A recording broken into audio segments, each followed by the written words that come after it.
What's good, everybody? Welcome back to Family Friday, where it's just me, Jenny, also the author of Inherited Dysfunction Part 1 and 2.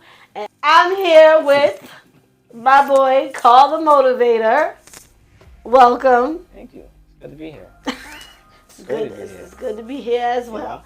And I'm going to use your name as motivation to talk about today's topic, which is staying motivated when the world is just coming down on you. How do you stay motivated through all the stress, the headaches, the turmoil? How do you do it? First of all, what motivates you on a day-to-day basis? What would you say? Life. Life motivates me. The ups, the downs, the ins, the outs, everything. Being able to wake up motivates me, actually. Amen. Knowing that I can just create an opportunity and rebuild something. Not even rebuild, but, invent something today. And then hopefully start the next day with it.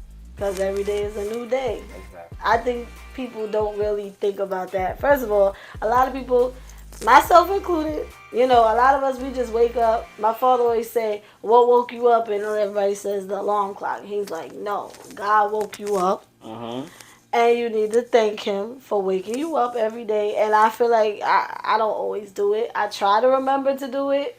It's something we take for granted. Like, just getting up in the morning should be enough to just keep you going. But for a lot of people, just waking up is not enough. Like, some people wake up with the world on top of them and they don't know how to find that motivation. Well, I feel like people are just not blessed. Like, they don't, I'm not going to say that they don't know that they're not blessed. They don't look at the blessings that they have in front of them. One, you waking up, that's a major blessing. Two, noticing that you got out of the bed and not a box or a tent, that's another blessing. Amen. You being able to shower in the morning is another blessing. So you have to look at the small blessings in order to get to the big blessings. And I feel like everyone's so focused more on the big blessings on saying, well, hey, I need to get this, I need to get that, and that's my blessing, instead of me knowing what I really have right now. That's the blessing. Very true. Small things we take for granted. So for me, motivation, it comes from a lot of things. Like, I would say from childhood, just wanting certain things. Day-to-day life just makes me feel motivated. Myself. I don't know if that sounds terrible, but I feel like I motivate me. Because I know my potential and it just makes me want to go harder. And people around me, you got to surround yourself with people that's always going to want better for you or want the best for you. And that helps you motivate. Like, if you surround yourself with people that's just praying on your downfall or they miserable, because misery love company, you are never going to feel motivated to do anything. Right. But I feel like for you and I, probably, we're fortunate to say that we have that and we can get to certain things and feel motivated to do certain things. But some people just don't have that. No matter if somebody's cheerleading them up out that bed every day, some people just can't pull themselves up and move forward in life because they just feel like the world is crashing on them. And to me, I feel like everything is temporary. You know what I mean? Like, nothing is permanent. You can always fix your situation. Right. And when you hit rock bottom, there's nowhere else to go but up. So it's like, use that as your motivation. I don't know if I've hit rock bottom yet, and I pray to God that I don't. But it's like, I've been in situations where it's just like, yo, where the hell do I go from here? How do I get myself up out of this situation? And I may have a day where I'm having a pity party, but then it's like, yo, God got you. Keep going. Do what you got to do. It's not going to happen when you want it, but it's going to happen when you need it. You know what I mean? And I guess I could say my faith keeps me motivated. And that's a major, major thing. Like, you got to have faith. I mean, I'm not trying to be a preacher. I mean, that's what, I'm glad you actually said that, though, because really and truly, I tell everyone, because it's a conversation I had with my mother. And I'm not like a church going person, but I definitely do believe in God. And she told me, she says, God will work with you. He will lead you into the right path that you need to go into. You just have to move. Yeah. That's the most important thing. As long as you're moving, so he can see that this process being made, and he can place you where you need to be at. Absolutely. All the time. Like I said, there's times where I'm not a church. Well, I used to be. But it's been a while. Yeah, now she's the devil. No. Listen, don't put that on me. I rebuke that. But I was about to say, I haven't been to church in a while, but I have been going with my dad here and there. And the lady was talking about, like, what does God mean to you or whatever the case. And it was like some people was shouting out different things, and I just kept mumbling, like, he's my way when there's no way. And I think, although sometimes he probably get frustrated with me because I go through the motions like, oh my God, how am I gonna do this? How am I gonna do that? And it's like, yo, you already know I'm gonna come through, so why are you even doing this? But I still gotta go because I'm human. I gotta go through the motions. But it's like, there's been times when my back been against the wall, and it's like, yo, I don't know how. And he makes a way every single time. And it's like, if you don't believe, I'm not trying to convert nobody, but I'm just saying, it's very real. And it keeps me motivated. It keeps me writing. It keeps me making YouTube videos, even though it's been a very long and slow process. But I keep doing it because I know that one day it's going to pay off. And I have to hold on to that always. Like, so you call yourself Carl the Motivator. Correct. That's your Instagram name. Correct. Follow him. And you also have a YouTube channel. So Under construction. Okay, under construction. Still go and subscribe. But, so tell us, what is some motivational things that you like to Talk about? Yes. Okay. Because you like to talk. No, I don't. Don't do that. You do. When's the last time you made a motivational video? Yesterday.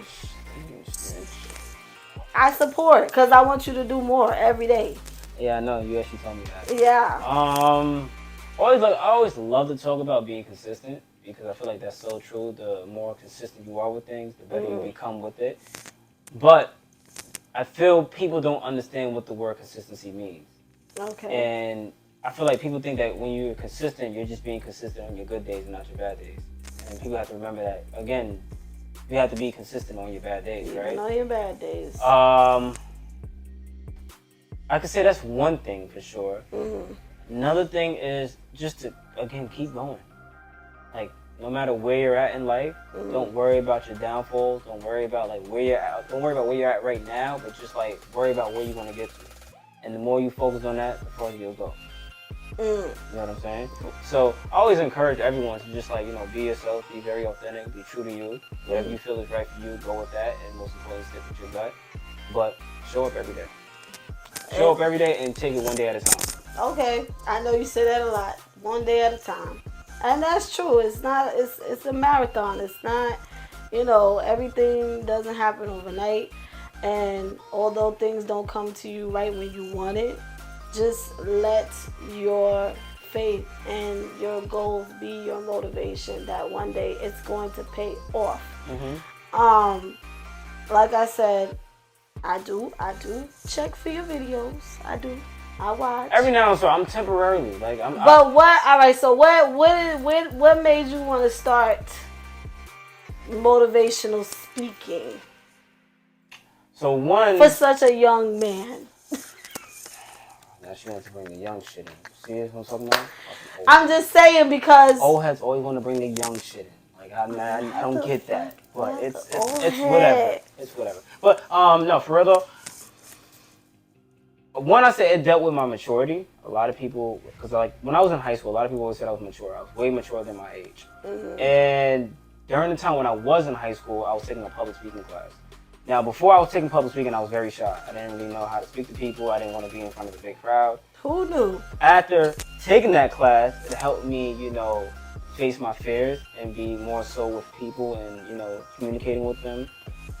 And from there, it's just all right, let me just blend two and two together. And I always, encourage people to do the best in life because I always seen how people we're going through their ups, we're going through their downs, and how people can, fight through it. And some people tell me what they're going through as well. So I'm like, just stick through it, and keep going. Because I always stick by a positive group. And my mother was positive, my father was positive, somewhat positive.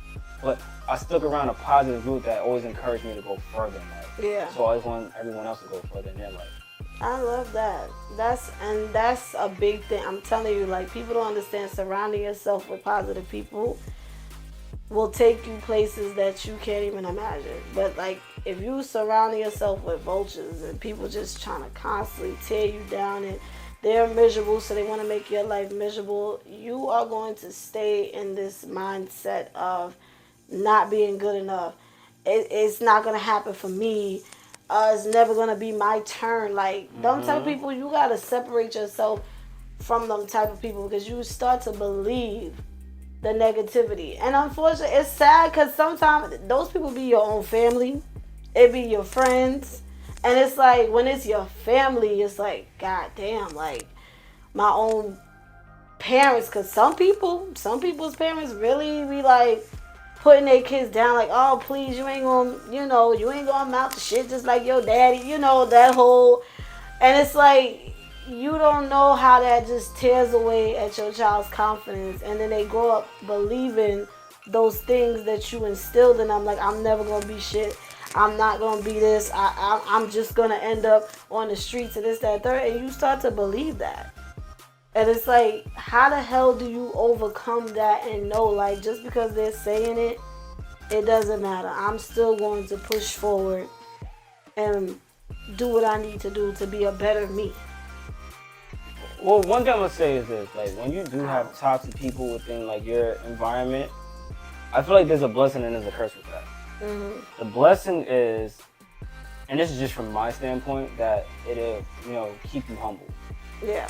But the curse of that is, it does, put a downfall in you. It does kind of like lose your confidence, and it makes you feel like you're the little dog, and really you could be the big dog. Mm-hmm. But you just have to keep a certain distance away from toxic people. If you feel like they're not encouraging you to go further and want you to be in a better position than they are, then yeah, you got to move away from them. And that just shows too, like, for people who are toxic, they know that they don't have full potential or they didn't reach their potential, so they do see potential in you, and that's the reason why they'll bring you down. Facts. They don't want you to go above them. Heavy on that. They do not want to see you doing better than them, and them type of people you got to leave behind. Everybody's not going to come with you to the winning circle, and people got to understand that. Like, everybody comes for a reason and a season. Like, everybody's not going to make it to that finish line with you.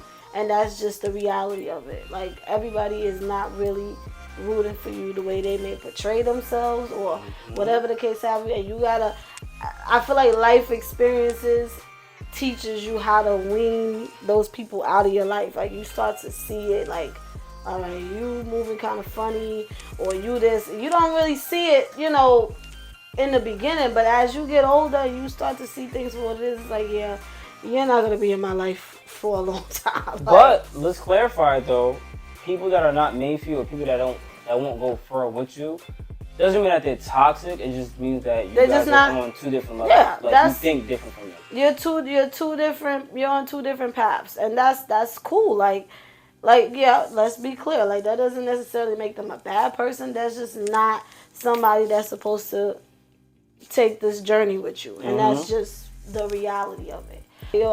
No matter how low you feel, you hit rock bottom, like, you're gonna always rise up no matter what. Like, and I know life could just be taking you on this merry-go-round and you're stressed, and it's like, God damn, like, when is it gonna happen? And it's like, just keep pushing forward. Just keep pushing forward. Like, I was able to finish 2 books because I kept pushing forward no matter what, no matter how tired I was, no matter how much writer's block I got. Even the expectations of part 2 coming out, like, it did hold me back a little bit, but it was just like, you gotta keep going, because not only you doing this for the people, you're doing this for you. So it's like, just do it no matter what the outcome is. You're gonna hear so many rejections, negativity, but you gotta just let that shit motivate you to just keep doing better. Because one day they gonna see Use a superstar, girl. But also, when you're going through the journey to get to the finish line, remember to enjoy the journey. Because that's what's going to get you to the finish line. The more you focus so much on getting to where you want to get to, or again, getting to the finish line, you forget all about the journey. So then you just sit there and worry about, well, when this happens at the finish line, then I'll focus on this, and then I'll build my happiness on that. Forget that. When you get to the finish line, you get to the finish line. Focus on the journey. Pay more attention to that, because that's where you go through everything, every bit of emotion, every bit of trials and tribulations, all of it. And then when you do get to the finish line, you can express all of those things that you went through. Yes, I agree 100%. I do feel like sometimes it can get overwhelming and you just forget about how to enjoy life, and you're just so fixated on. This is why, like with YouTube, I can't think about the numbers, because it's gonna make me like not want to do it. Yeah. And it's like that I do it literally for, not for fun, but for fun, and because I like to do it. And I think that's what keeps me pushing. I've been doing this shit for I don't know how many years. Long, YouTube, you hear me? Long time. Give me my monetization, please, already. But anyway. She don't need that shit. Yes, I do. Give me. See? She worried about the finish line and not the journey. I'm not. See what I'm talking about? I just stated the point. You proved my damn point. No, I'm not worried about the damn point. I'm not. But I'm not just doing it for nothing at the same time. Yeah, but then that's But I'm not fixated on it. I'm not fixated on it. That's the difference. I get okay, but look at it like this, right? Let's say you were to buy a house, and you know how people get when they buy a house. They want to decorate it. They want to do this. They want to do that. You're not doing it for recognition. You're doing it because this is your home. This is what you want out of your home. So look more into that. Or let's just say you was to be an artist. But you're not an artist to where you're at the point where, you're making money off the artwork that you do. You're just doing it for the fun of it. You're doing it because you like the artwork and you know where you can place it. So if you start making artwork, you start putting posters here, there, and right here. It's like you're just doing it for the decoration. You're not doing more so, okay, well, when I get to X, Y, and Z, if I do 1,500 artworks, at some point I can own my own art museum and just start selling my paints and make this amount of money. No. Because at that point, then you begin to lose the fun out of it. Now you focus more on how the outcome's going to come out for money and knowing this person and knowing that person and hoping they connect with this person. No. But I don't think there's anything wrong with having an expectation for your craft or your work. Expectation is bad. Sorry, it is. I don't think it's bad. We talked about expectations earlier. Even with relationships, they're bad. See? Yeah. They're bad. All right. When you start expecting things, you become disappointed. No, you don't want that. You don't want that. Because the moment you expect, that's all you're plant-based on. So now let's say you don't get off your expectations, now you're not satisfied. All right, so I'll take back the word expectations, but I don't think there's anything wrong with having a goal or a plan. Yes, do it because you enjoy it. Do it because it's fun, but still have a goal set. Yes, I do want to open up a museum, or yes, I do want to become New York's bestseller and become a movie director. There's something that has to come out of it, but do you fixate on it and obsess over it to the point where you are no longer enjoying the craft? No. Just do it with everything you got, your heart, your soul. Give it the best you got, but still have an end goal. But just don't make it your goddamn living in New York, all this fucking noise. Don't make it to the point where, like I said, you're obsessing over that finish line, and have tunnel vision, but still enjoy what you're doing. Does that make sense? There you go. See, and anyway, she's still worried about the end goal, but the journey. I'm focused on the journey. Can we say that? Are you now? Yes. Okay. I'm focused on. You're gonna find out. Yes, we are gonna find out. With that being said, we're going to end it right here. Make sure you want them to follow you. Follow me on Instagram at Carl the Motivator, Carl.the.motivator. And subscribe to my YouTube channel, Self-Made Talkers, alright? Everything will be in the description down below. And make sure you guys head to Amazon. That will also be in the description. And get your copies of my personal book that I wrote. Yes, me. Inherited Dysfunction Part 1 and 2. Yeah. Part 1 and 2. Go to Amazon right now. Go get your copy. And yeah, and make sure y'all follow me on all of my social medias. Everything will be in the description down below. And Jenny is out. This is a big book. I don't think I can read No, all this this. is a big book.